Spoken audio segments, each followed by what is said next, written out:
I think there's something we need to work on, and that has to do with our perception. The perception that the second wave is going to be tougher. Well, if it's on the ground of prediction, I don't have issues. But if it's on the ground of fact, I have issues with that, because my question would be that, are we sure of what is going to happen? Is this sickness, this second wave, is it manipulation of human, or it's a natural disaster? If it is going to be, if it's a natural disaster, then we cannot predict what might likely happen next. But if it is manipulation of human, then we can say that, oh, what they are about to release in the second phase is going to be tough. So, and if that is the case, now in this case, I think the way forward is that if nose mask, use nose mask, no nose mask, go to prison, be arrested, go to jail and all that. If that's the government's policy, we all have no choice than to abide with it. Is face masks actually the cure to COVID-19? Putting on face masks, is it actually the cure? People get in contact with themselves every day. How about that? Washing your hands is not enough. People touch the ATM, and I see people, you go press, you're wearing nose masks and you're also touching the same ATM. You know, pressing the same pin. If that person had COVID, you've already contacted the COVID, because during the process whereby the person must have sneezed or done something like that. So actually, that is not. I don't really want this lockdown. It's going to make the economy crumble just the way it was during the first lockdown. Look at our oil price. There was no more importation, neither exportation of oil, so the economy crumbled.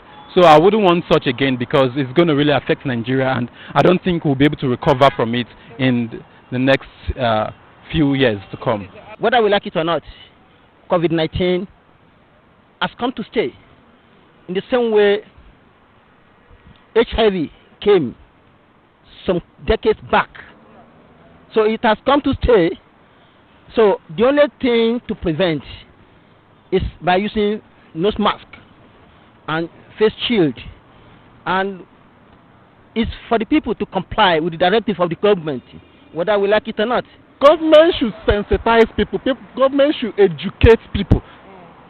It's not just about telling them, if you come out on the street without mask, we will kill you, we will arrest you, you will pay money, you will do this. People should be educated first in the language they will understand. Not if you have to use the traditional rulers, if you have to use business organizations, anyone you have to use to get to the grassroots. Well, at this point, I don't advise lockdown, because a lot of people are still yet to recover from the first wave. So what will happen is, if the government can actually make a regulation that every individual being in the marketplace, in the street, they should put on their face mask. I think that is one of the major preventive measures of this virus, COVID-19. But going into a second lockdown now will not help the country, and as a result, it might even lead to something else. One thing I want Nigerians to believe now is that COVID-19 is real. For the fact that it has not affected somebody close to you doesn't mean it's not existing. It's existing. So many people are dying. If you switch on the national TV every day, you see people, high-profile Nigerians, even some Nigerians are just dying. And I'm sure the reason why poor people are not being broadcasted, or people knowing that poor people actually get it, is because they are not actually getting tested. So that's the reason. So we should not just believe that it's a prank or something, or it's a lie. But COVID-19 is very real. It's very real, and we should try and follow the protocols. In religious book, we are ordered to obey God, to obey the prophet and the constituted authority, those who are placed above us. If that is the way they think that COVID-19 can be reduced drastically, then I think people should therefore comply with the directive of the government. My own concern is just that I am not in any way saying that COVID-19 is not real. It's real, but the government is not being sincere with the figure. Before you go on a lockdown, a lot of things should be in place. You understand? Except, of course, it's an emergency lockdown that everyone, you have to try to control the spread of the virus. If you say we should organize, if the government should go on a second lockdown, you see what happened in the first lockdown. Palliative were not shared. There were no incentives for people. We have people that If they don't go out, they don't eat. So it will be very, very difficult. I just feel that Nigeria will be able to handle this situation, and we may not have to go for a second lockdown. And if nose mask is becoming part of fashion, because at some point now the nose mask is becoming a fashion, it's not becoming a procedure, it's not becoming something people are wearing for the fact that I want to be safe. It's becoming something they wear because I just want to look good and look complete. So if we need to do it, if truly it exists, I believe it exists by testimonies and comments I've heard from people.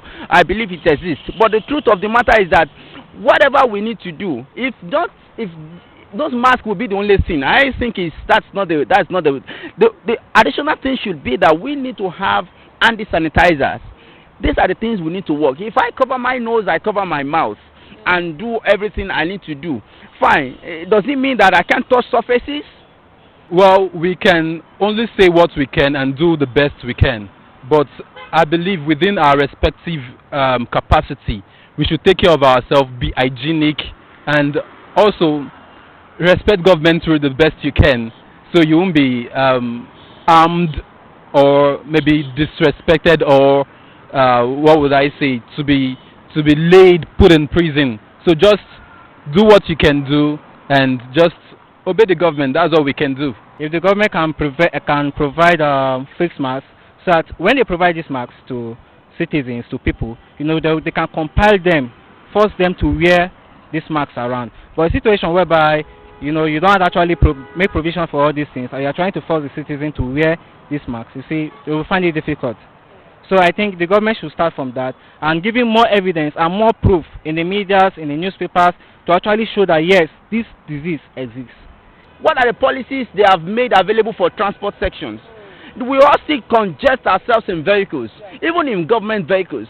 And so what are we, that to me, I think we are only trying to deceive some aspect of ourselves or of our life and living others. So if we must tackle it, if we need to face it, let's face it daily.